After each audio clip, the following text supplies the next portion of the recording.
dwell in his temple, as well as he's stating now that he dwells in his temple by his word. So in dealing with that, when he come back, he said he's going to have 24 elders sitting around him. He said he's going to have 12 disciples sitting on thrones. And this is not him dwelling, this is not him dwelling, but this is what I'm saying I was establishing today. This is what I established. No, he was pointing out all of them points that he's saying now, and them was the points he was trying to make. But one thing I think you misquoted was, there is no third temple coming down from heaven. Where you read that at? And as far as that city, it said that the Father and the Son are the temple. It didn't say that city was a temple. Never said it. Not one place. It's all interchangeable. Oh, okay. Interchangeable. Okay. It's all interchangeable. No, okay, I feel you. I feel the point that you're making there. And I can say this is that you already know we don't believe that no city coming out the sky. We don't believe that. Right, but that's what Revelation 3, 12 and 13 deal with. It said the temple of my God, the name of the city of my God, New Jerusalem. That's all one that's coming. Okay. And he said, gotcha. let the church hear that. So with that said, we all gonna let Deborah speak now. Deborah, what's up? Welcome to the show again. Long time no hear from. Yeah, long time to hear. We're just struggling to get in the show, so still have to resort to it. My son. Okay. I was listening to bits and pieces of what each of you was saying, and it kind of struck me that the word temple and tabernacle is apparently used interchangeable. And I wonder if that's correct, because if you read in the book of Hebrews, chapter 8, it's talking about that there's a tabernacle in the heavens. And when it talks about the temple in Corinthians and so on, you know, the first time the word temple is used is the Messiah himself, when he says that the temple is going to be broken down and built up in 3 days. And of course, the disciples thinking he was talking about the New Testament at the time. After those days, you can actually read in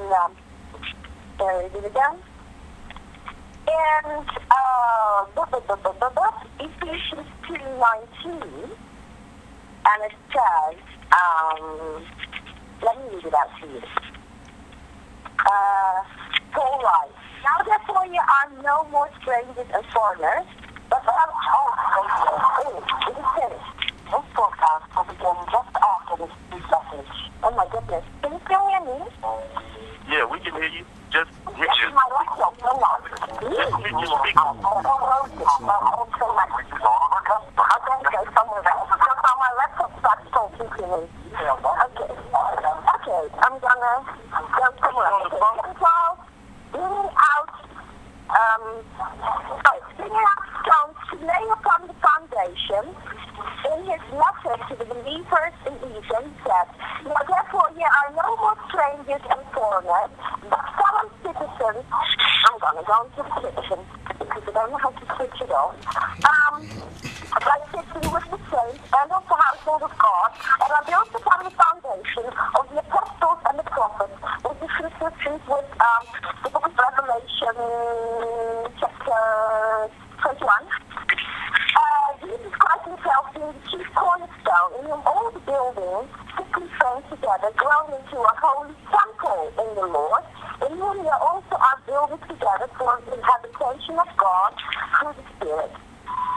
So there's a very difference between the use of the concept temple and the use of the concept tabernacle. Hello? Yeah, we hear you.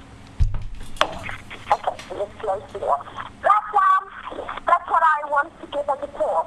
That it is apparently important to make a distinction in the use of the word and the literal temple and the concept temple pertaining to people and the concept tabernacle, which is in the heavens, of which is called the tabernacle in the desert, was just the shadow, because the pattern was in heaven. Hey, Carl. Temple in heaven. Carl. Yeah. Oh, I'm sorry.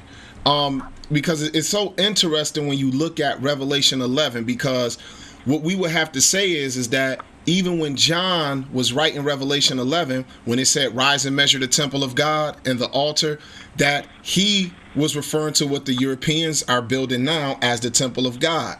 Okay, that's one. Number two is that once the nations have been given the outer court, have been given the court outside the temple for 40 and 2 months, then he gonna give power unto his 2 witnesses. Now, I remember you specifically saying, not in the conversation Monday, but when we had a conversation about, about the signs and the prophecies in Matthew, Mark, and Luke, I asked you straight up. I said, are the 2 witnesses literal men? You told me no, they weren't. Now, if the 2 witnesses, Zechariah 4 with Zerubbabel. Okay, huh? Say that? Zechariah 4 with Zerubbabel. Okay, so the temple and the Zechariah 4, the olive trees and the candlestick. We dealt with that one day on the show too. Them are the actual cherubims that stand by the Lord, that stand by the merchant seat. That's gonna be for them. Okay. 3.5 years, 42. Okay. 60 days, which is the time to come of the witness. Right. Now you explained, and I understand that the way that you just said it. I didn't hear that show and heard all your scriptures, but I will at another time. But one thing that is definitely missing in all of this is that the man, the beast. I know people teach that the beast is a man, but we understand the beast to be a government and not an individual, because the woman actually rode the beast. So I wanted to make this point, was that I had said it to you before, that Christ told the people, he said, don't think that I'm going to accuse you to the Father, for there is one that accuseth you. He said, even the scriptures, even the law.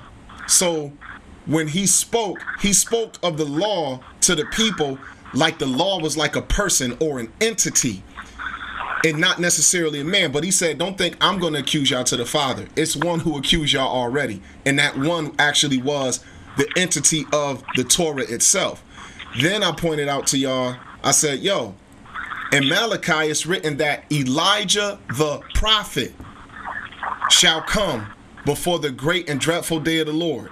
And he shall turn the hearts of the fathers unto the children, and the hearts of the children to the fathers. Now, those who don't believe in Messiah and don't believe that he was the Messiah, they still, they wait for the resurrected King David. They actually are still looking for a literal man to come on the earth, because they don't even accept Christ or his apostles. But those of us who accept Christ, he told us that, and these are his exact words, at least how they written in the King James. If you will accept it, the preaching of John the Baptist, not John the Baptist himself, but the preaching of John the Baptist was Elijah that was prophesied to come. So when we see Elijah the prophet that was spoken of in the prophets of coming before the day of the Lord, he came over 2,000 years ago, but it wasn't a man. It was an actual doctrine that came that was Elijah the prophet.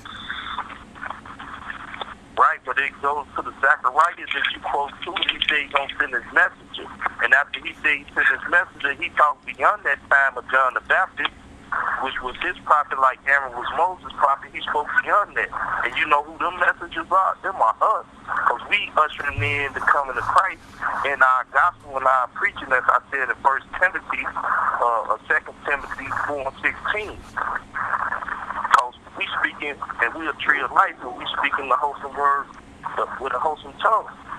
Right. Which is the same thing John repented, for the kingdom of God is at hand. Of the kingship, it was at hand right before you. And they didn't recognize him, as you say. But that's what he was telling them. His words was the spirit of Elijah telling them about Jesus. He was his message. Now, also them to witness to be a messenger, and us to be a messenger unto them, to be a testimony and a witness against those who don't want to hear the word of God now. and what the only reason I'm bringing that up is because I'm just proving that there's a language of the Bible that can't always be taken like he talking about a literal individual.